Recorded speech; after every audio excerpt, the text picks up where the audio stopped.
de entender o que é que acontece, pra deixar de ser uma pessoa insuportável. Pra deixar de ser o ó. E é isso, ficou retado.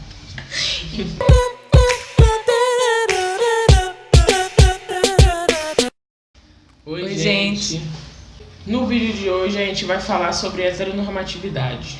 A gente vai falar sobre a nossa perspectiva, né? O que nos incomoda, o que acaba nos afetando mais porque pra gente fica gritante, né?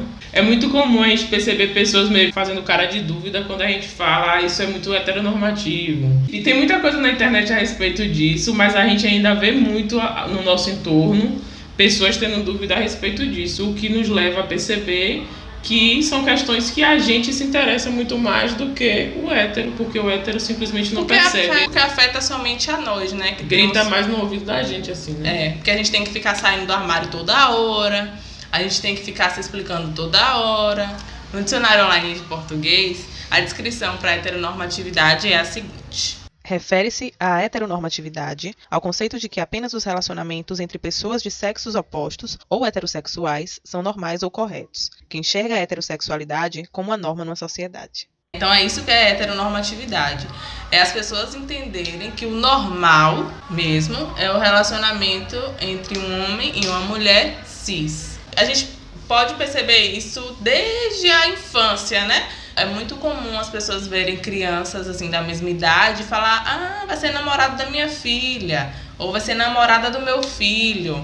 Então já pressupondo que a criança é hétero, né? Isso, então isso é uma fala que surge da heteronormatividade. E na heteronormatividade, eu acho que a forma como você expressa seu gênero influencia muito. Por exemplo, em casais homossexuais, as pessoas que performam muito a feminilidade, quando elas se relacionam com uma pessoa que performa menos feminilidade, as pessoas esperam que aquela pessoa cumpra o papel da mulher, entre muitas aspas, e que a pessoa que performa menos feminilidade, aquela sapatão caminhoneira, bofe, ela vai cumprir o papel de homem. Então a heteronormatividade, até em relacionamentos que não são heterossexuais, ela se expressa de alguma maneira, né? Sim. Isso não só para quem tá fora do relacionamento, não é um julgamento só de quem tá fora, mas também de quem tá dentro. Porque a gente também expressa essa heteronormatividade, porque a gente cresceu dentro disso também, né? É aquele famoso quem é o homem ou a mulher da relação. Gente, nunca na vida de vocês reproduzam essa frase, quem é o homem, quem é a mulher. Porque no relacionamento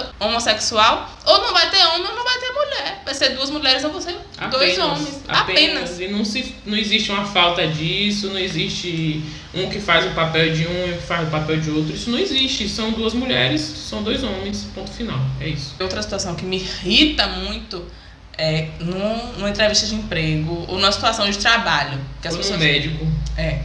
Ou na ginecologista. Ou quando você vai doar sangue. Em todos os lugares isso acontece. E talvez para uma pessoa hétero isso seja tipo, que besteira. Mas isso grita muito forte no nosso ouvido. Porque eu aqui sou casada com uma mulher. E aí eu vou doar sangue. Você tem parceiro fixo? Jamais ela pergunta se eu tenho parceira fixa. Você pode resolver isso perguntando: você está em um relacionamento? E o mais gritante, numa ginecologista, já aconteceu inclusive situações que foram bem incômodas pra mim, porque ela me perguntou se eu estava num relacionamento nesse caso. E eu disse que estava. E ela pressupôs que era um homem. E aí aconteceu uma coisa bem complicada pra mim no dia, não foi? Não sei se eu vou falar sobre isso no vídeo. Mas enfim, ginecologista é um lugar mesmo que a gente espera, né, que ela tenha mais uma noção sobre isso. E normalmente me perguntam como se eu tivesse casada com um homem. Sempre é assim. E outra coisa, as pessoas se surpreendem se uma mulher lésbica nunca teve relacionamento com um homem sexual, né? Tipo, você nunca teve uma relação sexual com um homem? Não, nunca tive. Mas você nem provou. Você já provou com a mulher? Você, né? Tipo, isso é insuportável. Você precisou provar com uma pessoa do mesmo sexo pra ter garantia de que você era hétero? E é muito chato ter que explicar isso. Nem sei se eu explico mais nada. Tipo assim, velho, isso é heteronormatividade. É tipo assim, se você não provou com a pessoa do sexo oposto, como você pode dizer que você não gosta do sexo oposto? Quando as pessoas heterossexuais, muitas das pessoas heterossexuais nunca provaram nada com a pessoa do mesmo sexo. No entanto, elas sabem que são heterossexuais e isso nunca é questionado a elas, entendeu? Isso eu acho que é o exemplo mais comum de heteronormatividade, né? Então, tudo que foge a isso aí tem que ser testado, senão não é certeza do que aconteceu. E a gente sente, simplesmente sente. Muitas vezes eu já deixei de falar que eu sou lésbica por preguiça. É muita coisa Porque pra se explicar, parece um evento, velho. A heteronormatividade, ela oprime justamente por isso, porque ela te deixa desconfortável. A partir do momento em que você tem que explicar pra pessoa que você não corresponde à expectativa dela, parece que você tá fazendo alguma coisa errada, né? Você tá fugindo da curva. Da última vez que aconteceu algo do tipo comigo, eu tinha ficado doente, né? Coronavirus! E eu tive que resolver algumas coisas no meu antigo trabalho. Aí a menina do RH perguntou: ah, você teve coronavírus, né? Como foi? Não sei o que. Eu expliquei, falei, não sei o que, tá. Ela perguntou: você é casada? Aí eu falei, sou. Aí ela: e seu marido, ele pegou também? Eu falei, pegou. Ah, mas isso é desconfortável. Pode não ser pra vocês aí que acham que isso é uma besteira, que não passa por isso. Porque é besteira pra quem não passa muitas vezes, né? E você tem que sair do armário. Assim, tá bom, mas tem hora que você diz assim, que eu fico tem horas que eu canso. E você tem que ficar o tempo inteiro pensando no que vai falar. A gente não sabe qual vai ser a reação da pessoa, né? Parece que você cometeu um crime. A pessoa pode falar, tipo, de boa. Pode ser uma pessoa bem tranquila, mas pode ser uma pessoa que disfarça. Hoje em dia as pessoas fingem que dá tudo bem. É o que acontece hoje em dia. A gente sente que nem sempre tá. Você não fala assim. Você fala que você é lésbica e a pessoa responde assim: é normal, né? Tipo assim, é normal, eu aceito super bem. Eu não te perguntei nada se você aceita. Velho, que nada. Eu não te perguntei se você aceita, se é normal, não te perguntei nada. Que saco. A gente já tá cansado de saber que é normal. A gente convive com sapatão com viado, pelo amor de Deus. Aqui embaixo chegou uma vizinha nova. E aí quando ela foi entrar no portão, tinha uma outra pessoa também entrando. E aí a menina que chegou, né, falou assim: você pode abrir o portão pra mim? Porque minha esposa ainda não tirou a cópia. E aí, tudo bem, posso abrir. Aí essa pessoa depois me contando isso, né? Falou assim: oxe, rapaz, ela já foi frisando logo que tinha uma esposa, que não sei o quê. Não, enfiou ela toda abaixo. A gingadeira. Ó, eu tenho uma esposa. E a pessoa não disse nada. Vai dizer o quê? A minha amiga, o quê? Que vai dizer. Esposa, você vai falar o quê? E aí é isso que acontece muito. Se a gente fala, porque eu tava com minha esposa em tal lugar, parece que a gente tá enfiando goela abaixo. Parece que a gente tá enfiando goela abaixo, parece que a gente quer, não sei se amostrar, se autoafirmar. Não é nada, a gente só tá falando de alguém que é esposa, não tem outra forma pra falar, entendeu? Então até por esse desconforto, porque sempre rola esse desconforto, velho. São poucas as vezes que não fica tipo que um silêncio e uma coisa meio assim. Tem uma questão também que a gente falou no começo do vídeo em relação a crianças. Que quando fala de a criança com o namoradinho, não tem problema nenhum. Brincadeirinha ali, eu acho estranho ficar falando de namoradinho com criança. Também acho chato, a gente não faz isso. Não tem pra que ficar falando. Mas enfim, as pessoas falam, isso é muito bem aceito quando se trata de uma menininha dizendo que o menininho vão namorar quando crescer e pá. Só que se a gente faz uma brincadeira não, se a gente faz essa mesma conversa, tem essa mesma conversinha em relação, digamos que eu tenho uma filha, ela tem uma filha e eu digo, ei, quando crescer vão casar. Gente, isso vira, vocês são pervertidas. Vocês estão sexualizando as crianças. Vocês estão sexualizando. Ideologia de gênero. Aí rapidinho isso grita, né? Essa questão da sexualização da criança rapidinho grita. Então é também um outro exemplo muito comum da heteronormatividade que, tipo assim, fugiu disso. Não é legal. É anormal, é errado, é estranho. E se você disse que seu filho pode casar com a menininha ou com a amiguinha, porque onde é que está o problema quando se fala que ele é como se estivesse impondo a sexualidade? Então, a heteronormatividade ela não é imposta, mas a homossexualidade é imposta.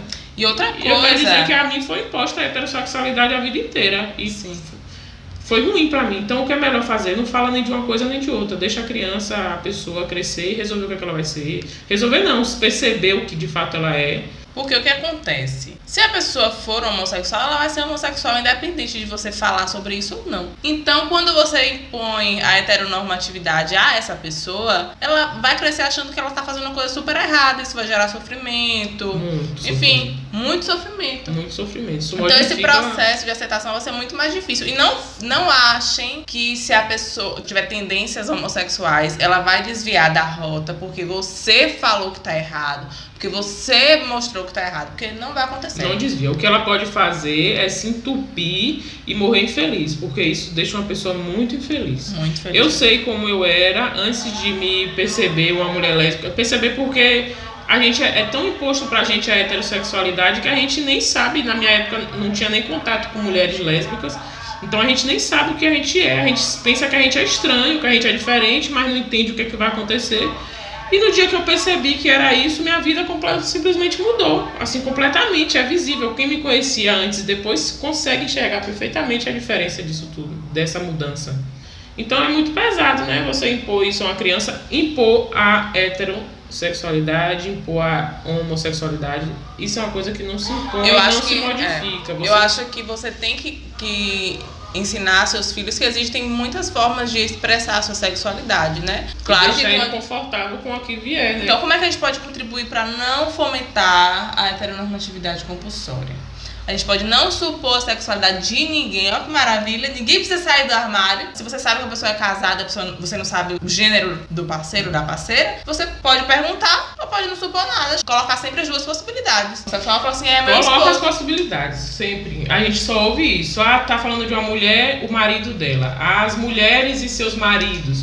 Os homens e suas esposas. Você exclui um mundo de gente. Se você botar vídeo aí, você acha vídeo de heteronormatividade, cisnormatividade, todo esse tipo de assunto tem. Mas o que a gente mais vê é LGBT sabendo de tudo isso e hétero, cis, não sabe de nada disso. É uma falta de interesse. E as pessoas que talvez precisem mais aprender sobre isso são vocês. Claro, porque vocês que oprimem. Porque vocês que oprimem o tempo inteiro, são vocês que acabam fazendo isso. Porque se vocês não sentem na pele, isso não chega automaticamente para vocês. Então vai pesquisar, vai atrás de entender o que é que acontece, para deixar de ser uma pessoa insuportável.